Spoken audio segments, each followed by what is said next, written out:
Questão número 3. Com relação a diagramas lógicos e a compreensão das estruturas lógicas e da lógica de argumentação, julgue o item. Considerando-se que P seja uma premissa e que C seja a conclusão, é correto afirmar que o argumento a seguir seja válido.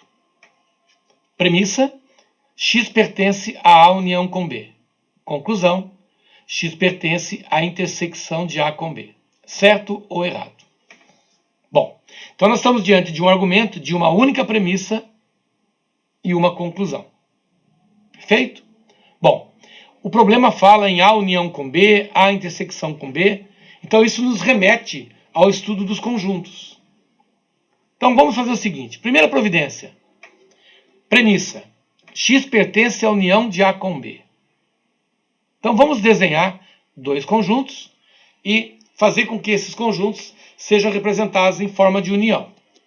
Então nós temos aqui os dois conjuntos, conjunto A e conjunto B. Tanto faz o A ser da direita ou da esquerda, não importa. Eu tenho dois conjuntos. E eu quero desenhar, eu quero representar a união dos dois. Ora, senhores, a união dos dois conjuntos é quando você pega toda a região interna aos dois. Quando você pega tudo. Então nós vamos pintar todos os dois conjuntos. Então tá aí. Então essa parte amarela que você está vendo é a representação da união de A com B. Muito bem. Nessa parte amarela, nós vamos identificar três regiões. A região da esquerda, simbolizada pela número 1. A região da direita, ou central, pela 2. E a região da direita, representada pela 3. Lembrando o seguinte. A região 2 é a região da intersecção. A região 1 e a região 3 é a região da diferença. Pessoas que estiverem na região 1, elas pertencem exclusivamente ao A. Pessoas que estão na região 3 pertencem exclusivamente ao B. E pessoas que estão na região 2 pertencem tanto ao A quanto ao B. Ou seja, pertencem à intersecção. A conclusão a que ele chega é a seguinte. Olha, partindo da ideia de que o X pertence à união de A com B, ou seja, o X pode estar na região 1, o X pode estar na região 2 ou pode estar na região 3. A minha conclusão é que o X pertence à A intersecção com B. Em outras palavras, que o X está na região 2.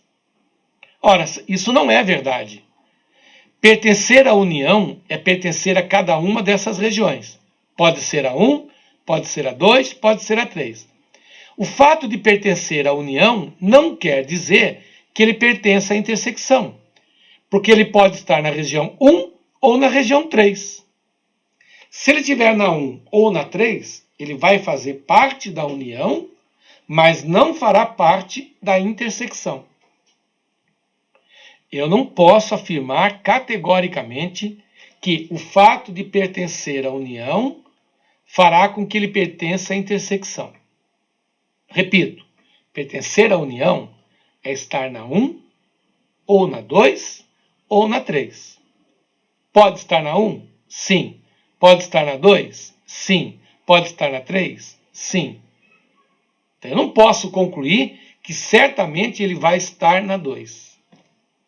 Isso faz com que o nosso argumento seja um argumento inválido e que, portanto, a afirmação dele esteja errada. Ok? Muita atenção nesse tipo de exercício. Parece simples, mas ele nos conduz a um erro.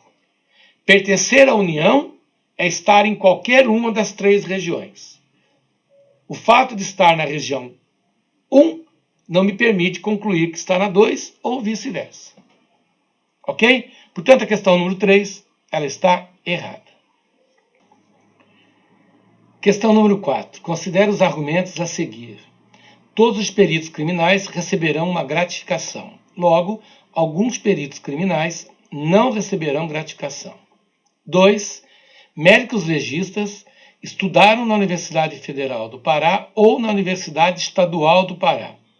A Ana é médica legista e não estudou na Universidade Federal do Pará. Logo, ela estudou na Universidade Estadual do Pará. Alguns peritos são engenheiros. Alguns engenheiros estudaram na Universidade Federal do Pará. Logo, Todos os peritos estudaram na Universidade Federal do Pará. Após análise das argumentações, pode-se concluir que apenas o argumento 3 é válido, apenas o argumento 2 é válido, os argumentos 1 e 2 são válidos, não são válidos, e os argumentos 2 e 3 são válidos. Bom, então a primeira providência nossa é analisar item por item. Vamos analisar o item 1, depois o item 2, depois o item 3. Vamos lá. No item 1 está dizendo assim: todos os peritos criminais receberão uma gratificação. Então eu tenho aqui um conjunto dos peritos e um conjunto daqueles que vão receber gratificação, sendo que o conjunto dos peritos está contido no conjunto das gratificações. Peritos dentro da gratificação. Lembre-se, todo A é B. O conjunto A está contido no conjunto B. Conclusão que ele está nos dando: alguns peritos criminais não receberão gratificação. Não receberão gratificação. Ora, o diagrama está mostrando que todos os peritos vão receber gratificação. Que todos os peritos recebem. Não tem essa história de alguns não receberem. Portanto, o item número 1 nos traz um argumento inválido. Vamos para o item número 2. O item número 2, ele nos traz 3 proposições, sendo 2 premissas e uma conclusão. Portanto, eu estou diante aqui de um silogismo, né? Onde utiliza o conectivo ou. Então, é um silogismo hipotético. Ok? Muito bem. Uma das maneiras da gente verificar a validade de um silogismo é você partir da ideia de que as premissas são todas verdadeiras. Então, nós vamos fazer o seguinte: nós vamos, por hipótese, considerar as 2 premissas verdadeiras.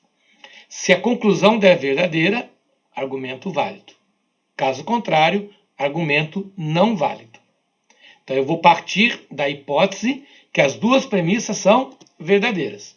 Olha lá, considerei as 2 premissas verdadeiras. Legal. Eu observo o seguinte: na premissa número 1, eu tenho o ou. E na premissa número 2, eu tenho o e. E nós sabemos que uma proposição na linguagem do e só será verdadeira quando as proposições simples forem verdadeiras. Então, nós temos aqui 2 proposições simples. Ana é médica legista, uma proposição simples. Não estudou na Universidade Federal do Pará, segunda proposição simples. Ora, para que essa hipótese, para que essa premissa seja verdadeira, na linguagem do e, as proposições simples devem ser verdadeiras. Portanto, eu tenho as 2 proposições simples aqui verdadeiras. Entre elas, eu tenho uma que está dizendo assim, que a Ana, ela é médica, mas ela não estudou na Universidade Federal do Pará. Se não estudar na Universidade Federal é verdadeira, aqui está dizendo em Universidade Federal do Pará. Portanto, essa frase é falsa. Na linguagem do ou, alguém tem que ser verdadeiro. Portanto, estudar na Universidade Estadual do Pará é verdade. Se ela é verdade aqui, a nossa conclusão é verdadeira. Pronto. Nós estamos diante de um argumento onde tem premissas verdadeiras e conclusão verdadeira. Isso torna o nosso argumento válido. Perfeito? Portanto, o argumento número 1 ele é inválido e o argumento 2 ele é válido. Vamos para o nosso terceiro argumento. Alguns peritos são engenheiros. Alguns engenheiros estudaram na Universidade Federal do Pará. Logo, todos os peritos estudaram na Universidade Federal do Pará. Então, de novo, eu tenho 3 proposições, sendo 2 premissas e uma conclusão. Eu tenho aqui um silogismo. Como eu estou trabalhando com proposições categóricas, eu tenho aqui um silogismo categórico. Ok? Muito bem. Alguns peritos são engenheiros. É uma frase do tipo, algum A é B. Então eu coloco o conjunto dos engenheiros e o conjunto dos peritos vai fazer um contato com o conjunto dos engenheiros. Está aqui, ó. Alguns peritos são engenheiros. Muito bem. Agora ele está dizendo que alguns engenheiros estudaram na Universidade Federal do Pará. Então agora eu vou inserir um terceiro conjunto, que são aquelas pessoas que estudaram na Universidade Federal do Pará e são engenheiros. Está aí, ó. Você deve, nesse exato momento, estar pensando assim, mas espera um pouquinho aí. Como é que o Sérgio tem certeza que esse conjunto não encosta aqui nos peritos? Eu não tenho certeza. Porque a frase, alguns engenheiros estudam na Universidade Federal do Pará, ela pode ser representada assim. Nada tem aqui dentro que me permita concluir que o conjunto perito e o conjunto Universidade Federal do Pará tenha contato. Eles podem até ter contato, mas eu não tenho informação para concluir isso. Conclusão. Eu não posso chegar à conclusão que todos os peritos estudaram na Universidade Federal do Pará. Eu não posso afirmar nada disso. O diagrama está mostrando que essa proposição aqui não está de acordo com ele. Então, como eu estou diante de uma conclusão que eu não tenho certeza, muito pelo contrário, eu estou diante de um argumento inválido.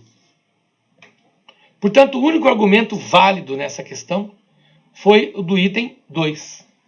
E nós vamos encontrar isso na alternativa letra B. Apenas o argumento 2 é válido. Sempre lembrando, um argumento só é válido quando a conclusão for 100% de certeza. Se tiver uma dúvida sobre aquela conclusão, o argumento ele é inválido ou não válido. E quando o argumento é inválido, ele pode ser chamado de sofisma ou falácia. Portanto, nessa questão, os argumentos 1 e 3, por serem inválidos, poderiam ser chamados de sofisma ou falácia.